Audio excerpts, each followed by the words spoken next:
Kita mimonisa, kita okangola, kita obikisa, molimo santu yondenguya, molimo santu yondenzambe, molimo santu yondenguya, molimo santu yondenzambe. Signa pacte. Ah bon? Na pacte ba signa kana Satan pour na succès. Baye baka bien que non baye bisinga que na kosala par exemple succès il y a 30 ans. Baye bisinga que na kosala succès dans 10 ans, 15 ans. Ça dépend pas de nous ya sali. Maintenant tant que mona ga ke ba mbula wane bani ko pusana. Oyo asigna ki pacte na moni ke bani ko pusana. Mais on est que vous allez magicien que liwa ya net que musicien tout au monde autour landa à DJ Arafat eza normalité ezali que sacrifice to satande mutazuye eza du moment normalité. Mais tant que mutazo prédire avec mukolonsa yemo ko azoloba que na ko sala accident na moto. Hein?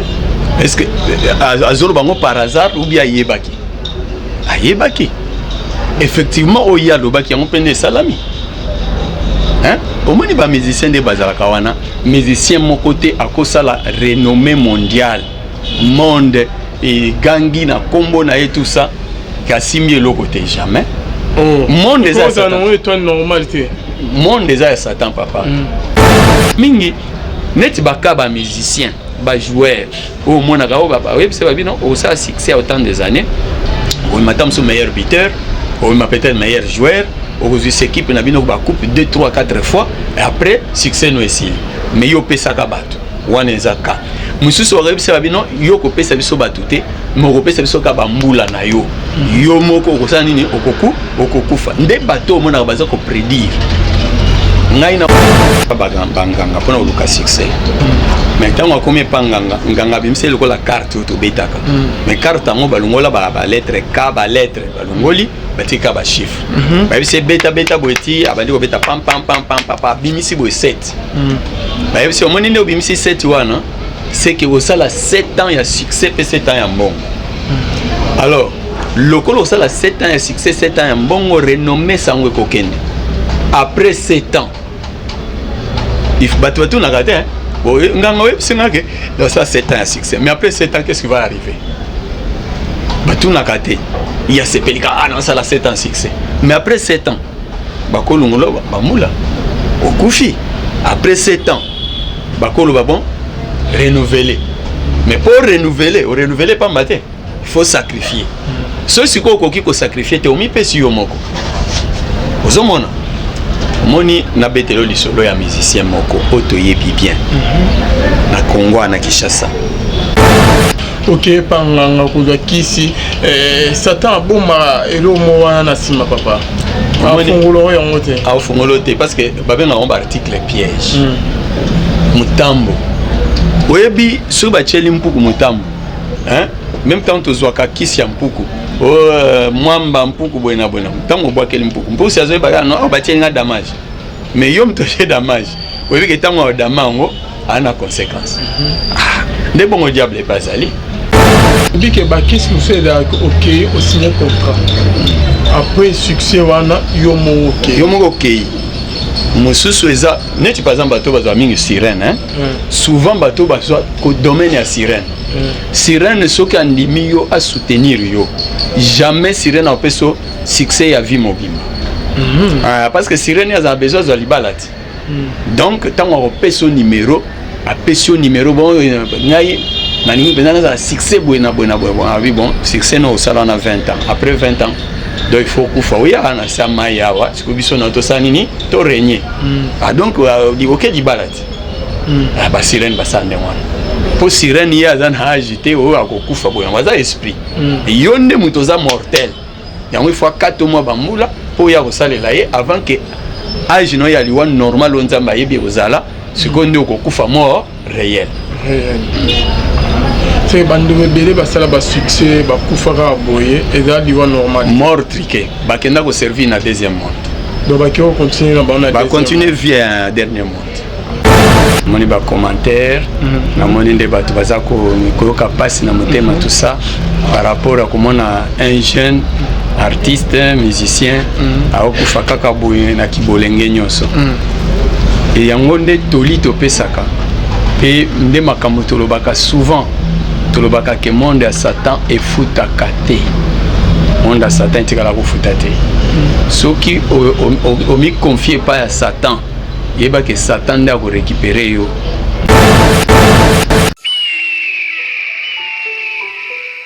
Dieu ayant autrefois à plusieurs reprises et en plusieurs manières parlé au Père par les prophètes et maintenant en ce temps de la fin Dieu se révèle encore à nous les fils.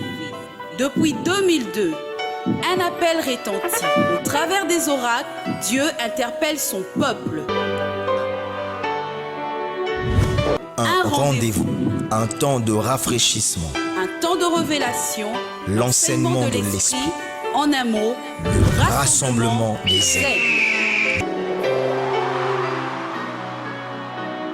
16h30 à 20h. Au sanctuaire de Dieu APC, situé au numéro 5 de l'avenue Lunzadi, quartier Binza Pigeon, dans la commune de Ngaliema. Aigle, Glati, révèle ta face. Shalom, shalom, bien-aimés dans les Seigneurs. Merci na binonyo stubozo dans l'épisode de partout. Bonzambe na bonzambe. Lola, ezo futa simana onto ya robake nzamba boto kwa wapi na manzazo sa biso. Merci na banonyo stubabenga biso. Merci na bao basutena biso. Merci na pasteur Feza Missi à la bouche autorisée de l'Éternel dans la Mazérique. Merci na Philo Moko ya motema bivense de Homo pe na Maman Gisèle Lokelo motema papa Emmanuel na Boston na binonyo stu frère Papi Kongé na Zamba Lola mona na Mama Sylvie Wachin. Bonzambe na bonzambe Lola ezo futa simana onto ya robanzamba boto kwa wapi bien-aimé. Le na émission le to ya Boyebi très bien aimé, un ex-magicien, ok, Boyebi très bien. Toromé Robert a dit solo, il y a moi mon solo mingue, y compris Penandenge Bandego Bazolo Bakeno, musicien qui est ivoirien, oh il y a Outaki Kokufa bien aimé dans les seigneurs qui est Liwana et mystique, oh Ayebara Liwana ye, oh Satan Moutoazuye, a se sacrifié, Tanaï Kokaki, Satan a Kataki Bambou dans tombé pour découvrir en haut, Nyon surtout na ex-magicien, ok, Boyebi très bien, Jean-Marc Moutoma, mais un peu au fond, la biso par rapport, il y a Liwana pendenge azo prédire et Liwana ndenge nyakufa bien aimé dans les seigneurs tozali na papa Jean-Marc ex-magicien. Shalom papa Jean-Marc. Shalom mon frère. Bonne santé. Kimia nankolo. Bande obazola no dilo bana ba o nyonso badinga wayo. Na pesi bino mbote na kombo na Yesu. Lokola mo meseno na suita kabino kaka ekuti malamu pe na senga kabino conseil ya mbote oyamba olanda biso obondeli mwa Nzambe afin que molimo Nzambe ekamba yo na lolenge ozolande la pote Nzambe apeso mato ya molimo po sosola obiso toza koloba. Merci. OK, papa Jean-Marc Mutombo tozomona bilili ya ndeko na biso moko ya ba africain oyo ki awuti kotika biso azala star, c'est les parmi ba célébrités ya Afrique et papa Mutombo en pleine carrière na ye awuti ko bimisa ceux qui sont na moko album na ya sika mais Liwana bande bazolo ba mwa mingi trop toye pano yo zala nganga yo zala magicien oyebi mwa mingi o menge mpe okotisa biso na mozindo ya disolango papa Jean-Marc. Merci ndeko kotala pe bilili omoni monia. Merci Nathalie bilili na moni moni ba commentaire na moni nde bato bazako mikoyoka passe na motema tout ça par rapport à comment un jeune artiste musicien a okufa kaka boye na kibolenge nyonso et yango nde toli topesaka pe nde makambo tolobaka souvent tolobaka ke monde ya Satan efutaka te monde ya Satan etikala kofuta te soki omi confie pas à Satan yeba ke Satan nde ako récupérer yo omoni même na mboka na biso République démocratique du Congo à l'époque Zaïre à l'époque même à Kala eza ba musicien minene bayemba lokola ba Bavon Marie Bavon Marie bayemba ba nzembo ya liwa avant liwa na bango pe na sima nango pe asima koyemba nzembo ya liwa pe akufi tomona même ba lwambo makiadi bayemba donc ezate ke bato wana bayebaka te bayebaka liwana bango ndenge ekoya parce que basigna pacte. Ah bon? Na pacte basignaka na Satan pour na succès. Bayebaka bien que non bayebisi ngai ke na kosala par exemple succès ya 30 ans. Bayebisi ngai ke na kosala succès dans 10 ans 15 ans, ça dépend pacte no ya sali. Maintenant tant bamonaka ke bambula wana bandi ko pusana oyo asignaki pacte na moni ke bandi ko pusana bato mayele bakimela na église. Soki aza mayele omona kimeli na église abongoli motema babondeli nzambe ayambi Yesu babatize ye omona ke protection nzambe eli kolona ye siko Satan moyen toucher suso ezate. Mais soki oza prudente omona kaka omitika na loyenge wana pa osuki pe okufi. Mais bayebaka ba presentaka po comment expliquer par exemple est-ce que muto a comme déjà na 5e des humanités ayebite que l'année prochaine si on a travaillé bien comme en 6e des humanités dans un diplôme d'état. O babenga kabaka akoyeba ti siko muto a signé par exemple pacte na Satan. Satan il sait biko okosala 15 ans 20 ans il y a succès ou bien 10 ans il y a succès. Tant siko yo 10 ans ne bandi okoka ya kobunga te akoyeba ah ndenge za boye dans une année mbamula nanga to signaki elingi koka ngo mona bandi ko prédire mukolo na kokufa ekozala boye mukolo na kokufa ekozala soki na we balelanga na bana ya viva papa we mabayembango bayembango kala mukolo na kokufa to mukolo na kokufa nani akolela ngai bavo Marie bato wana nyonso omona ka souvent baza ko prédire tifili wana bango conseil to pesa kezani est-ce que na ndenge ya mokili boyi na ndenge ya mokili boyi ndenge nzamba kela mokili boyi apesa bato ba talent ezali likabu moko muto abota makanango.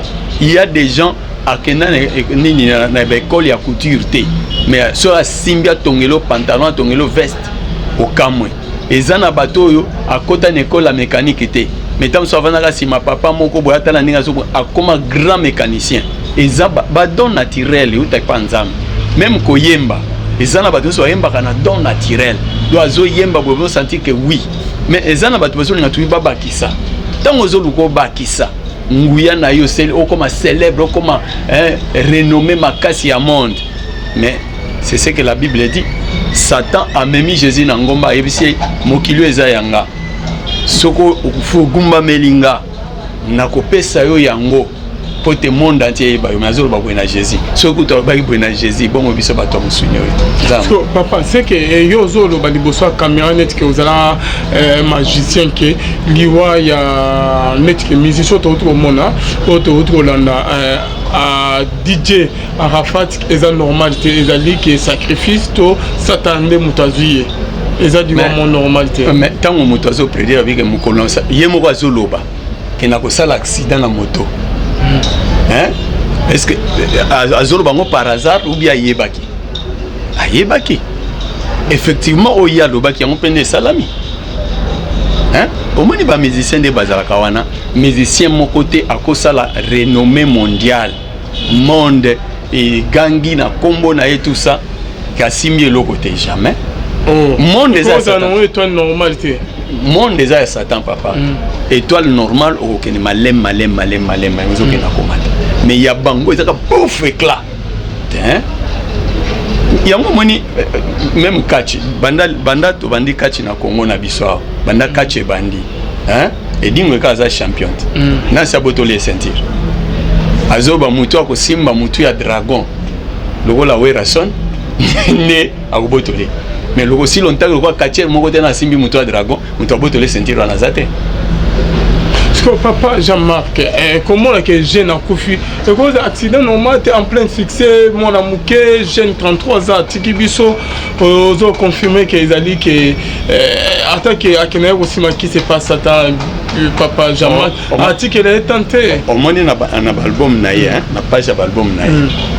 Ils ont ba forme ba geste, ou ba magicien ba salaka.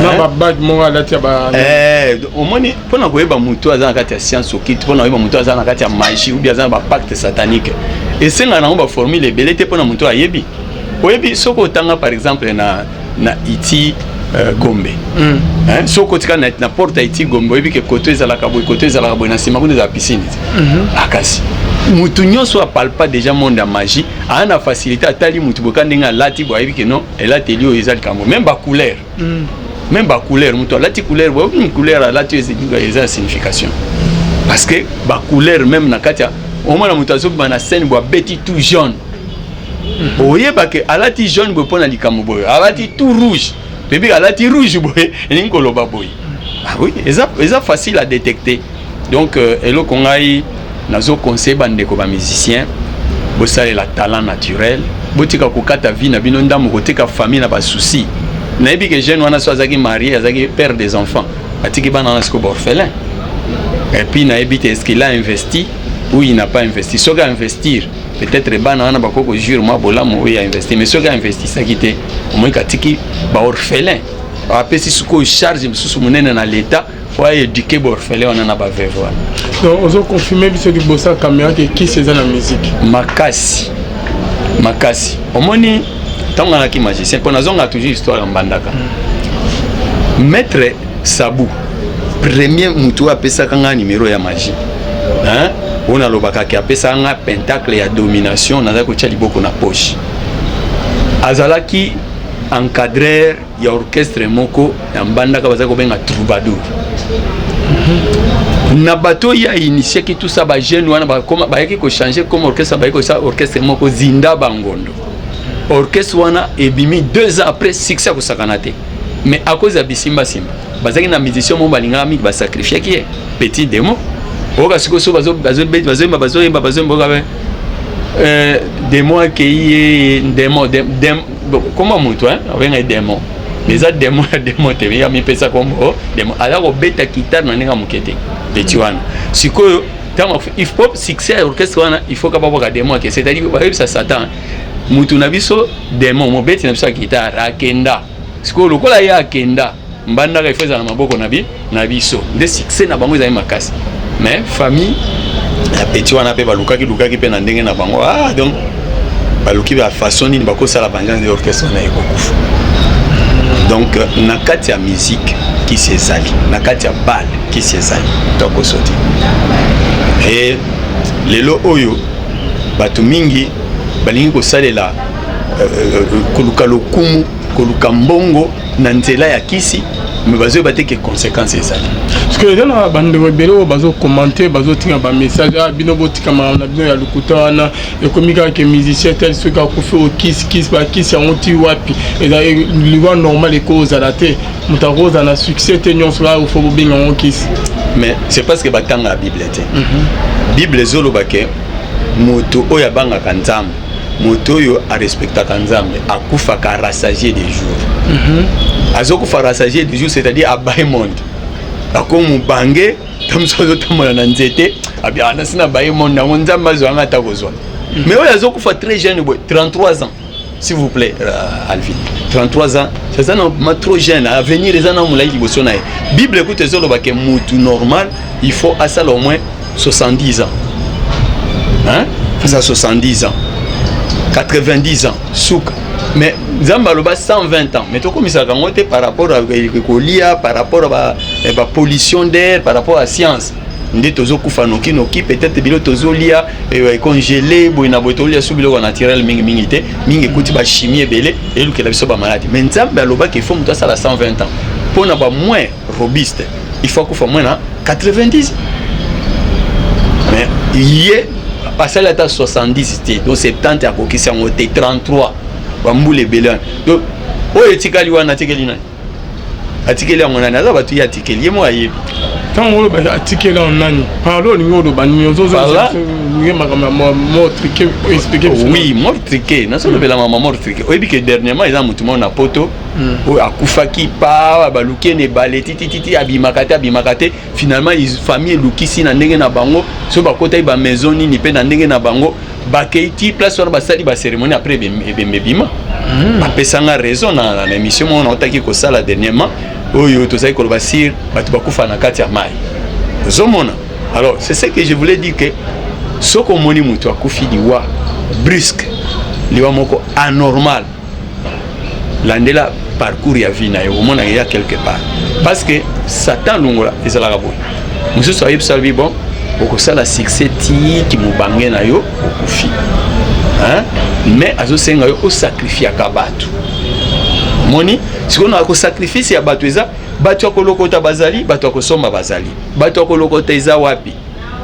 Omoni, ozui par exemple mbongo travaillant ngo bwaki na nzela mutu alokoti. Alie mbongo na misomiti. Hein? Bato akolokota eza par exemple oyebisi mutu bon apesi mbongo yo kende sombelanga eloko bobubu ya détourner yango. Hein? A détourner mbongo wana. Osombi ete meye moko a détourner. Oyebisi nozong selanga mbongo nanga alingete bon ça va. Satan, zwelanga mutu wana. Loko ya ye azwi mbongo nanga, zwelanga ye akopesa nga succès comme ça, ya zo mbongo na ye lokola zwa. Ka omoni pe mutu wana kati moto, pa ake kosala ake lukela mutu wana mbongo. Bato akolokota ti. Omoni bato akolokota musu eza ya maloba kaka. Mbongo nanga ezalaki anani azwi. Bo jure ke yo mutu moko ta azwi. Bo bandi ko jure na zwi te, bo ça va ya azwi etali. Ne balokoti okolokota ti. Maloba no moko ekoboma yo balobike na maloba na yo moko komibikisa na maloba no moko pe okomiboma. Donc bato akolokota bazali bato mingi neti bakaba musicien, ba joueur au mona ka ba webse ba bino au ça succès autant des années. On m'attend sur meilleur buteur, on m'a peut-être meilleur joueur, au cette équipe na bino ba coupe 2 3 4 fois et après succès no esili. Mais yo pesa ka bato. Wana ezaka. Mususu orebisa babino yo kopesa biso batute moko pesa biso ka bambula na yo yo moko okosana nini okokufa nde bato mona baza ko prédire ngai na kokufaka c'est comme papa Wemba eza na be mission les cas alobi ngai na mona so naza na scène on dirait nazo planer on dirait nazo kene na lola mais talaka akufa beta boy hein beta boy aigle mystique wana azama kamwe belé Aigle na explica aigle wana pona bato ba église lokola Branham na explica yango na loba ke so tenda ba monogramme du maître oya ba rose croix okomona pe aigle omona bena liboso papier wana na bande na omona na aigle beta boy. Donc c'est pour dire que ba geste mingi bato basala tote na compte na yango te mais ça na signification. Omoni so par exemple omoni muto abeti boy omoni déjà eza elikambo elobiao so moni par exemple mutu abeti boy plutôt boy neti basango bapap omona po abénir bato tango asa omona abeti boy asala boy eza na signification donc eza na ba signe ebele omona ba musicien basalaka eza na ba signification siko lokola yo ebino domaine wana te o comprendre pété ba rosicrucien so ba pesa na mbote tamba zo pesa na mbote eza signe mo basala na maboko so za rosicrucien ba ke onde konanga so za rosicrucien te omona pe a réagir te omona ba pesa ni mbote après ba yambali suma kaza yo donc à comprendre que signe ya sali na maboko wana baza ba toi même ordre et yo komona yambeli changer so ka yaki pe na problème mo problème a sala ngo immédiatement pour baza ba toi même ordre moni na pesa ba signe par exemple net ya ba toi quoi basala basine on balata bato maikari bazana étoile on balata donc bato wana au moins que ceux qui ka watali frère donc frère c'est des frères ndeko nanga tous bato même ordre ba musicien ti baleka kana au moins beti position moko boye we asali album mo asali telemi position moko ba beti ba boye beti ba soki boye beti ba signe nyonso wana ezana makambo elobaka donc soko sali attention au moins type bois sala signe au pe asali o asa boy elinko lobani et pona nini signe wana kaka voilà ko papa jama pona we dali wa mo prématuré akufi avant l'âge normal que un jeune akufa na 33 ans c'est trop tôt ngana yebi mutu akufa na 33 ans ezaka Jésus hein pour ayaki mission et que mission est là qui il fallait akufa kei mais les restes des personnes quand même il faut ça au-delà de 50.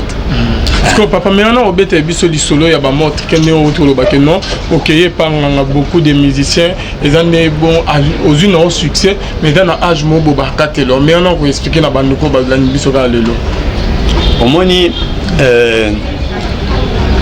bakenda pe pa banganga pona oluka succès mais tant on comme panganga nganga bimse lokola carte to betaka mais carte ngo balungola ba lettre K ba lettre balungoli batika ba chiffre ba bimse beta boeti abandi ko beta pam bimisi bo 7 ba bimse omoni ne bimisi 7 wana c'est que vous ça la 7 ans il y a succès et 7 ans il y a bon alors lokolo ça la 7 ans et succès 7 ans bon renommé sango kokende après 7 ans il faut battre tout na gade hein bon nganga web singa que dans ça 7 ans et succès mais après 7 ans qu'est-ce qui va arriver battu na gade il y a ces pélicans ah non ça la 7 ans succès mais après 7 ans bakolo ngolo bamula okufi après 7 ans bakolo ba bon renouveler mais pour renouveler pas matin il faut sacrifier ceux qui ko sacrifier te omi pesi yo moko ozomona moni na betelo lisolo ya musicien moko otoyebi bien na Congo na Kinshasa toyebi l'histoire ya Zaiko hein oyebi que fondateur ya mouvement wana ya Zaiko hein wa Simba ka Zaiko oyebi que ami pesa ye moko pour Zaiko succès na mwesi la te comment fondateur nani wana hein yo lingaka batanga bakomo kwani OK ato tank comment ça tank comme était mes bateaux ba yebi histoire bazo ba mamna zoloba hein ah oui fondateur ya Zaiko langa tango a Monique non na signé qui pacte à liboso ce qu'il faut orchestre na ngezo succès à sukate ami sacrifier qui yemoko mi sacrifier yemoko orchestre netika toujours na ngengeti na suka ba mikolo nyonso ba yebi hein ba yebi moni lelo bato bazobona ka ba événement oyo tozolo ba lelo et ça m'a déjà bato ba viva déjà mo ba sala ngo eleka biso bato lelo azomona neti ezali ka mo wasika te elika mbasika ezate mais to mona ba musicien musu ba kufa ba mouvement na ba on peut kufa exemple net que mouvement ya Madilu système mouvement ya Pepe Kale ba groupe na ba yo kana ressource. Le vrai problème est que basala kisi ya bango moko ye moko lokola za envie hein basala kisi te ya lisanga uya linga ki ke Zaiko eza na succès alors ami pesa ki po orchestre ndé eza te individu mais orchestre po ndenge za memba équipe wana eza ka kisi équipe mobimba na kisi ya joueur ye moko amilukedi ba succès na ye même bato ba comité de recherche vite tozo ka succès équipe mobimba équipe ezo coupe équipe ezo renommée eza la bon siko awa tozo lobela sur succès ya orchestre moni akebo na niveau orchestre na ngeza un succès so bazo beta concert bat basa ba plein ba mbongo ekota ka bona ba c'est bon ça va parce que pour makamwa nozo bona Simba il faut opesa mi pesa yo moko on a signé na mi pesa ngamoko mais avant d'ici bato na ya solo na bango ndeni a entretenir famille après mi pesa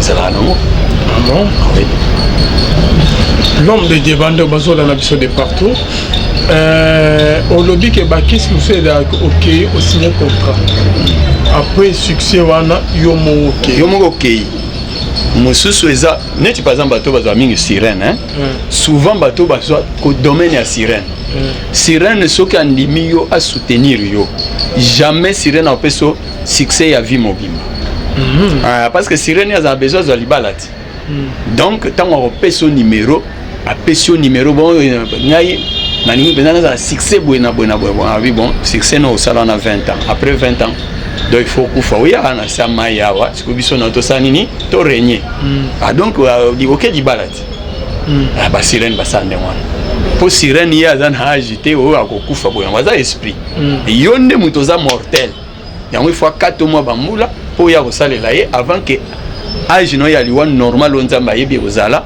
siko nde okokufa mort réel c'est bandome belé basala ba succès ba kufaka boye eza liwa normal mort triqué ba kenda ko servir na deuxième monde donc ba ko continuer na ba na ba continuer via dernier monde parce que pourquoi diable rose la bon ko pesnet que mon succès il y a 5 ans 8 ans et par rapport aux yeux na ba âge ba 33 ans 34 35 ans Bible lobby l'ennemi ne vient que pour détruire diable ennemi na biso ça ne vous détruire donc au candidaté qui au apesio succès apesio mayele tala la plupart abato bona accueilli à big magique hein big magique c'est-à-dire que soit comme par exemple lettre à demande d'emploi pas faut pas engager mutu a comme mutu demande mo soutenir na mbongo il faut obligatoire big Big Magic une école, ceux qui m'ont dit pas, avant ça le premier. Donc moi na hier banda école primaire, ti assis université dans les premiers. Ce que tant aussi ça. Zom sala ce côté. Aux hommes sala, au moins on sala comme il y a complication tout ça. Parce que Big ozo qui a monté pour la classe. Si ko so le mozo ya musala, il faut que ozongela sous satan. Si ko so ko kozongela te. Nathan oyo sala ki ti ozui ba diplôme na ba titre na okoza pe ozui ka mukoloka ya collation bo pe ozozonga ba accident kufi. Ah bon? Oyo luka ke sozui. Olobaki ke na bima licencié, na sala ba distinction. O sala yango ti. Renommé netika ka il a distingué autant de fois. Etika ya ya munoko kaka mais o sala pe lo mote. Lorsque n'être que musicien sportif, ok, pendant que ici, Satan bomba et le mot à Nassima papa. A fongolote parce que babé na on article piège. Mutambo. Webi sur bacheli mpuku mutambo. Hein? Même temps to zwaka kisi ya mpuku. Mwamba mpuku boina. Mutambo bwa keli mpuku. Mpuku si azoe baga no bacheli nga damage. Mais yo mtoche damage. Webi ke tango damango ana conséquence. Ndé bon diable pas ali. Diable a so ka moninga iso ye pananga. En tout cas, na minute. Hein? Au mona ndé komoko boye abengi moninga ne pasteur. Aibsia lobby au moni yo zo balukan rond église zo avancé parce que ebi secrété. A tout ni secret zanyo parce qu'il faut kota kabal juif té. So koti kabal juif ko yeba makamudo mambe ko changer. Ndeko entend côté ma kabal juif au jour musu penza bo trouble penza bandaye. Trouble penza papa wa ben lokola baza ordre mobimba ba maître na yana ba mentor na ba yé ba sali ba cérémonie ti pas ayo comme y retrouver ba memi en hôpital ba soigner ba ko komanya. Mais ceux qui ba sala ga yebo mutu baza mutema mawana tembeli boma libela. Ozomona. Donc ba article nyonso ya monde ya magie za toujours na ba piège. Papa nande que diwa ya musicien to monique accident ça mina on ndenga normal aye na moto na vitesse aye ko toute voiture o ezala ki wana bino bobenga onke eza diwa moya monde ténèbre na ndeza accident ça mina normal soki ya lobaka ngote soki ya lobaka ta prédire ngote que non na kokufa na moto bona sala accident na moto awana tunato baiza na ngoli wa normal mais le quoi ya prédire ngo c'est que mon akiango ya on na zongi sio na bato belé o ba musicien oyo yebi ya mboka na biso o bango pe ba prédire liwa pe ba kufa na bandi no ba von Marie na peut-être na botamité ba von Marie après ça ki liwa akufa papa Wemba wana eza très récent a prédire liwa akufi na kokufa sur scène akufa pe sur scène il y a prédire na kokufa mona ya lobaite na kokufa na nini mais azolo bake na kusala accident ya moto et so na sala accident ya moto donc mutu moko contribuer te pona nga na za un homme organisé bona boye na mona se faire soigner pe na robim pe que eye que na kufa que volontaire nzambe ce qui pe na kufa za volontaire nzambe ya za chrétien alors ça mais église boye ça encore pas pasteur azo baptême wapi ayamba yesu pas wapi.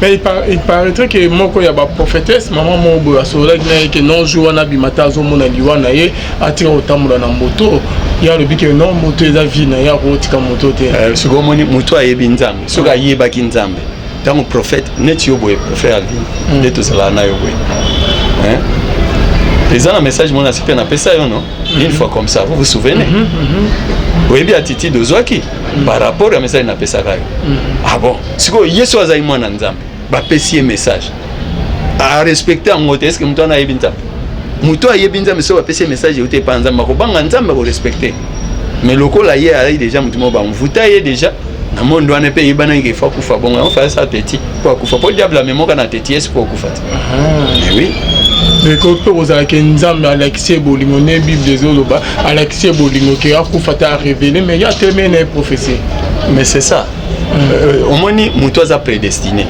muto aza prédestiné asera ki na message a se repentir so ita okufa muto azali babengaka destiné prédestiné na royaume ya Nzambe muto anatake na magie niveau nini hein Nzamba ko récupérer et puis mukolo wazo teye lo Nzambe ako comprendre ndeni na bongo la mutema ako comprendre ndeni na kotika papa omoni ndeko na biso de baba hein pe à son âme azaka musicien makambo aloba nani ayoka mote ke kisi eza na kati ya musique hein totika tozwa ndeko na biso mopero pe à son âme hein frère mopero tobenge frère pasteur oui mais est-ce qu'il y a bisa bisote que na musique kindoki kisi ezali mopero wa maloba hein omoni apesa kutu na parcours na ye kutu témoigner mingi koleka kutu na frère de baba apesa biso abisaki non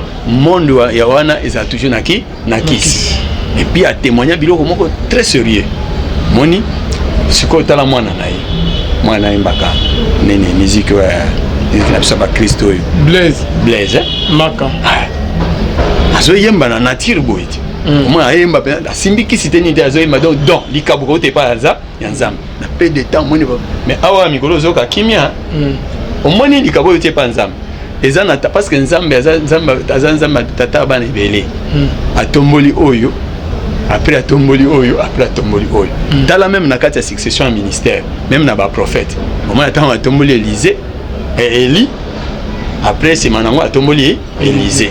Donc nzamba za bon nzamba koza te ka ye moko mutu ana ye kaka succès des années ka yete za bon te siko soki po luki su nzambe makasi na prière o moni nzambe a révélé sur makamu su pas obimi su scène éclat ozomona c'est ça c'est que accident on tient tout mon accident on est dans préparer dans monde des ténèbres ya yebaki yango bien ya yebaki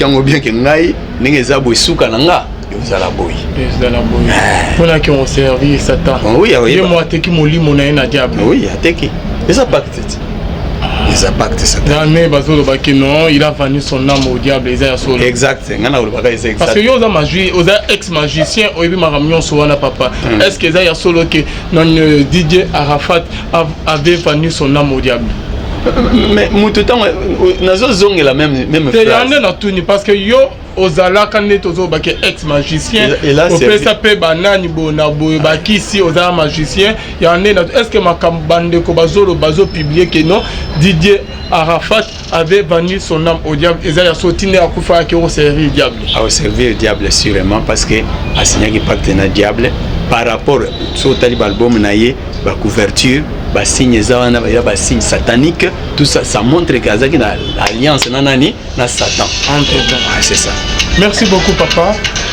Merci beaucoup na banderonyo stoko baso dans biso message au cours de concernant ba makambo komedi banderonyo biso ya Côte d'Ivoire message no cours ba concernant Liwaya ndeko en notre pays papa caméra bandeko Côte d'Ivoire nazo senga bo se fortifier za makambo vie ya monde ndenge zalaka obota maka tokola kapito kufaka ndeko akufi la grand artiste et l'autre senga ndena libota wezali éprouvé et ça triste ça passe dans mon thème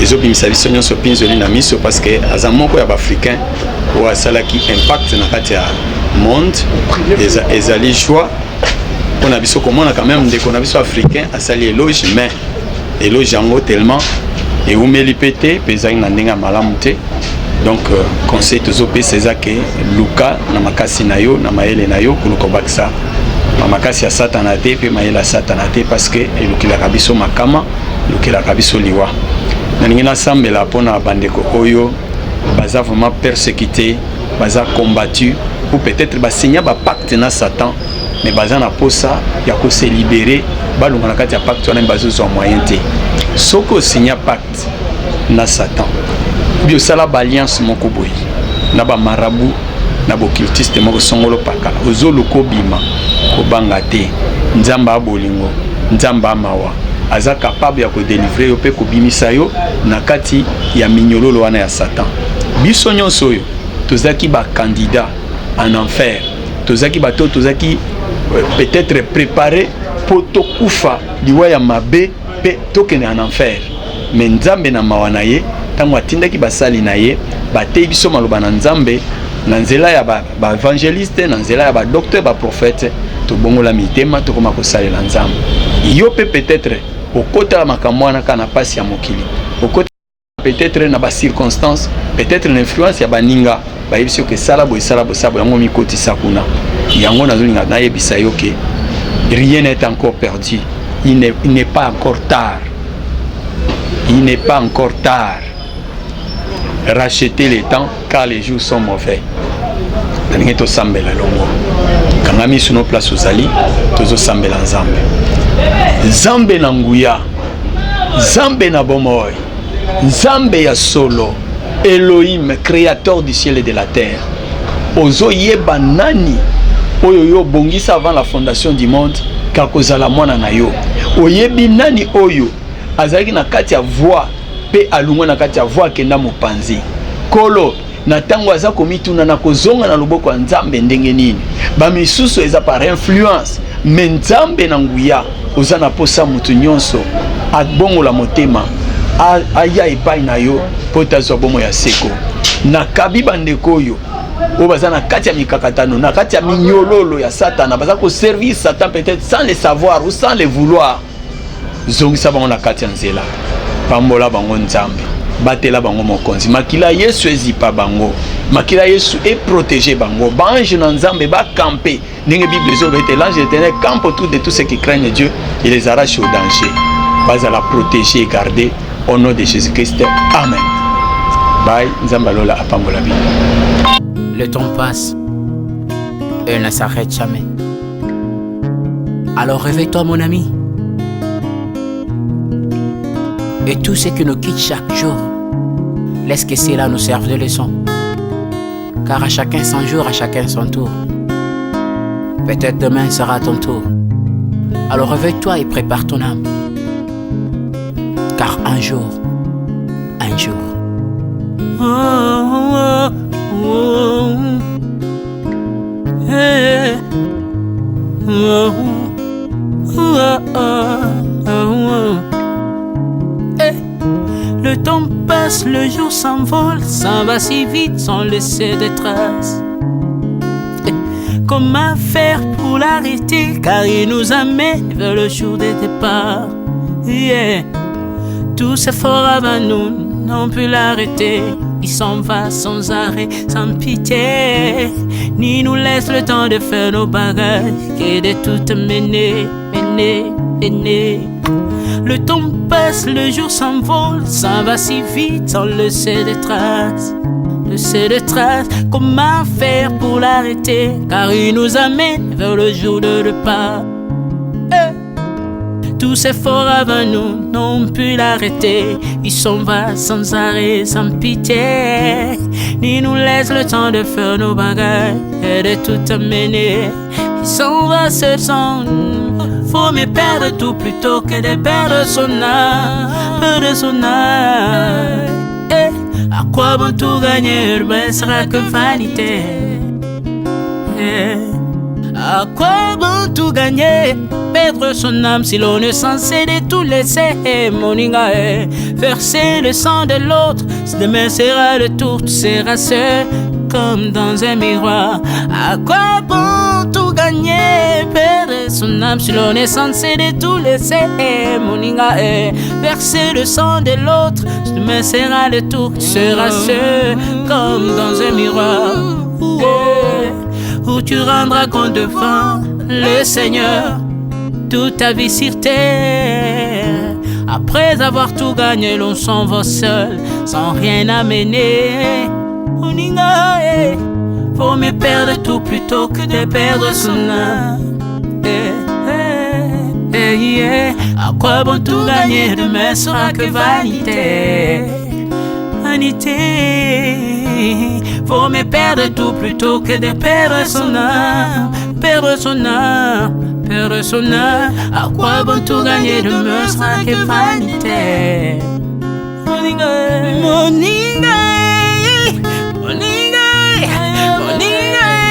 tala tango ekoleka. Moninga, tala bato bako kende. Okosala lolendo na mokili okanisi mokili yango yayo, etala bato bakoleka. Tango ekomema, tango ekotika moto te. bakulutu bayakala basi bakende moninga tala tango ekomema Papi Charles Mombaya si akenda kala otango otango eza komema ya mari si akena ye misa mungolo tala tango ebemi papa de baba si akenda kala tango eza koleka ale moloto si akenda kala potango eza koleka ata mobutu sesese kokukungwendo wazabanga asi akenda kala tango eza koleka Mzee Laurent Désiré Kabila akenda kala tango eza koleka tango ekotika moto te tango ebangaka mokolo te liwa abangaka mokolo te abangaka peleki te abangaka moto mbongo te ayokaka mpe mobola mawa te liwa tango ayaka amemaka moto nyonso tango ekoleka lengela bomoi na yo epana yawe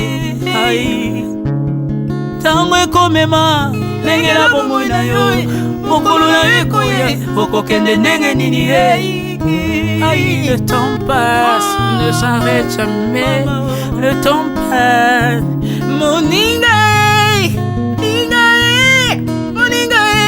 tala tango ekomema moninga tala tango ekoleka moninga tala tango ekomema moninga tala tango ekomema tango ekotika moto te lengela bomoi na yo tala bato bakokende osala ndenge nini okotikala ebende te okotikala ebende le temps passe ne s'arrête jamais le temps passe ne pardonne jamais le temps passe ne s'arrête jamais lengela bomo moninga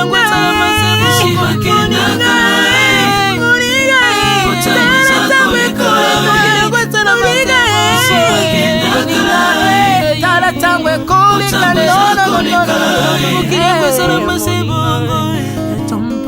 ekolo nyonso bato bakokealela tango